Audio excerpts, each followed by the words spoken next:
బదరిలో 6 నెలలు మంచు పడితే మిగతా 6 నెలలు మంచు పడదు.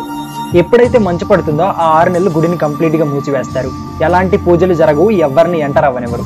ఇది మనందరికీ తెలిసిన స్టోరీయే. కానీ ఇక్కడ మిస్టరీ ఏంటి అంటే, గుడిని మూసేసేటప్పుడు గుడిలో పుష్పాలు ఉంటాయి కదా, అవి ఎంత ఫ్రెష్ గా ఉంటాయో మరలా గుడిని ఓపెన్ చేసిన తర్వాత కూడా అంతే ఫ్రెష్ గా ఉంటాయి. అలాగే గుడిలోని దీపం 6 నెలల పాటు వెలుగుతూనే ఉంటుంది. ఇది ఎలా పాసిబుల్? కానీ హనుమంతుడే రోజు వచ్చి పూజ చేస్తున్నాడు అని నేను చెప్తే మీరు నమ్ముతారా? కానీ దీనికి ఆధారాలు కూడా ఉన్నాయి. ఇప్పుడు నేను చెప్పబోయే ఓ ఇన్సిడెంట్ 1990 తర్వాతే జరిగింది. ఏం జరిగిందంటే, మరికొన్ని నిమిషాల్లో బదరీ ఆలయాన్ని క్లోజ్ చేసేస్తారు. ఇప్పుడున్నంత టెక్నాలజీ ఆ కాలంలో లేదు కదా. ఇప్పుడంటే బాగా టెక్నాలజీ డెవలప్ అయింది, గుడిలో ఎవరున్నారు ఎవరు లేరు అనేది ఈజీగా అర్థమైపోతుంది, బయటికి పంపించేస్తారు.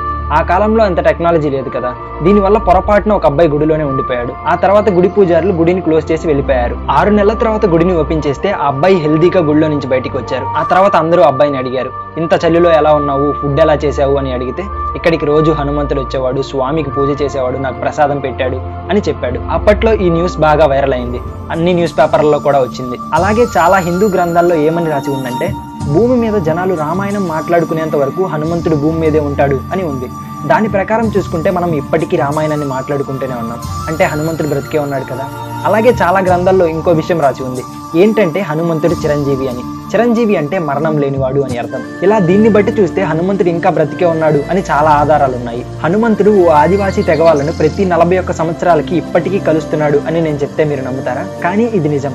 హనుమంతుడు ప్రతి 41 సంవత్సరాలకి ఓ ఆదివాసీ తెగ వాళ్ళను కలుస్తున్నాడట. రామాయణం తర్వాత రాముడు తన శరీరాన్ని వదిలి వెళ్ళాక హనుమంతుడు లంకలోని పిద్రు పర్వతం మీదకి వెళ్తాడు. దాన్నే ఇప్పుడు మనం మౌంట్ పెడ్రో అని కూడా అంటాము. అప్పుడు అక్కడ ఉండే ప్రజలు భక్తి అలాగే సేవకి హనుమంతుడు మెచ్చి, నేను ప్రతి 41 సంవత్సరాలకి వచ్చి కలుస్తాను అని చెప్తాడట. ఆ మాట ప్రకారం ప్రతి 41 సంవత్సరాలకు వచ్చి మంచి చెడు క్రమశిక్షణ అన్నిటినీ బోధిస్తాడట.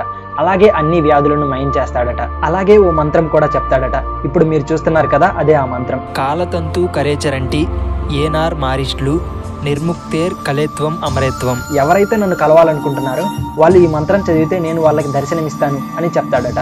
అప్పుడు అక్కడ ఉండే ప్రజలు ఎవరైనా ఈ మంత్రాన్ని తప్పుగా ఉపయోగిస్తే ఏంటి అని హనుమంతుడిని అడుగుతారట. అప్పుడు హనుమంతుడు ఎవరైతే స్వచ్ఛమైన మనసుతో ఈ మంత్రాన్ని చదువుతారో వాళ్ళకి మాత్రమే నేను దర్శనమిస్తాను అని చెప్తాడట. అలాగే ఈ మంత్రం చదివినప్పుడు 980 మీటర్ల పాటు నన్ను నమ్మని వాళ్ళు ఉంటారు, అప్పుడు ఈ మంత్రం పనిచేయదు అని చెప్తాడు. ఆ ఆదివాసీలు ఇప్పటికీ శ్రీలంకలో సమాజానికి చాలా దూరంగా ఉంటున్నారట. అలాగే ఈ తెగ వాళ్ళు చాలా తెలివిగల వాళ్ళట.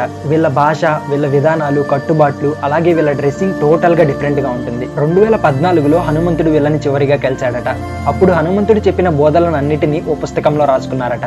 రామసేతు అనే ఆశ్రమం సహాయంతో ఆ బుక్ కాపీని సంపాదించినప్పటికీ ఆ బుక్ లో రాసి ఉన్న లాంగ్వేజ్ ఇప్పటికీ అర్థం కాలేదు. ఈ తెగ వాళ్ళు హనుమంతుడు ఇప్పటికీ హిమాలయాల్లో బ్రతికే ఉన్నాడు అని నమ్ముతారు. హనుమంతుడు ఈ తెగని చివరిగా మే 17, 2014లో కలిశాడట. అలాగే 2055లో మరలా వస్తాను అని చెప్పాడట. హనుమంతుడిని ఒక్క ఇండియాలోనే కాదు, అమెరికా, చైనా అలాగే ఎన్నో దేశాల్లో కొలుస్తారు. పేరు వేరైనా రూపం మాత్రం ఒక్కటే. ఇండియాలో హనుమంతుని లాగా, చైనాలో మంకీ కింగ్ లాగా. రామాయణం తర్వాత మహాభారతంలో హనుమంతుని గురించి 2 సార్లు చెప్పడం జరిగింది. దీన్ని బట్టి త్రేతాయుగం తర్వాత ద్వాపర యుగంలో కూడా హనుమంతుడు ఉన్నాడు అని చెప్పడానికి ఇదో ఉదాహరణ. మొదటిసారి ఒక రోజు భీముడు నడుచుకుంటూ అడవిలో వెళ్తుంటే ఓ వానరం అడ్డొస్తుంది. అప్పుడు ఆ వానరాన్ని అడ్డు తొలుగు అని అడుగుతాడు. అప్పుడు ఆ వానరం, నాకు చాలా వయసు పైబడింది, నేను నడవలేను, నువ్వే నన్ను ఎత్తి పక్కన పెట్టు అని చెప్తుంది. ఇక ఆ తర్వాత భీముడు ఆ వానరాన్ని ఎత్తడానికి ట్రై చేస్తాడు, కానీ తన తోకను కూడా కదిలించలేడు. అప్పుడు భీముడికి అర్థమవుతుంది, వచ్చింది ఓ సాధారణ వానరం కాదు హనుమంతుడని. నిజానికి హనుమంతుడు భీముడి యొక్క శక్తి గర్వాన్ని అణిచివేసి గుణపాఠం నేర్పుదాము అని వస్తాడు. అలాగే రెండోసారి మహాభారత యుద్ధంలో అర్జునుడి రథం వెనక్కి వెళ్లకుండా ఆపుతాడు. ఇదే సీన్ ను రీసెంట్ గా రిలీజ్ అయిన కల్కి మూవీలో కూడా మనం చూస్తాం. అది ఫ్రెండ్స్ ఇవాల్టి వీడియో. నేనైతే హనుమంతుడు ఇంకా బ్రతికే ఉన్నాడు అని నమ్ముతాను. మీరేమనుకుంటున్నారో తప్పకుండా కామెంట్లో రాయండి. అలాగే వీడియో నచ్చినట్టయితే లైక్ చేసి తప్పకుండా మన ఛానల్ని సబ్స్క్రైబ్ చేసుకోండి. ఇలాంటి మరిన్ని వీడియోస్ అప్లోడ్ చేస్తూనే ఉంటాను. Thank you for watching.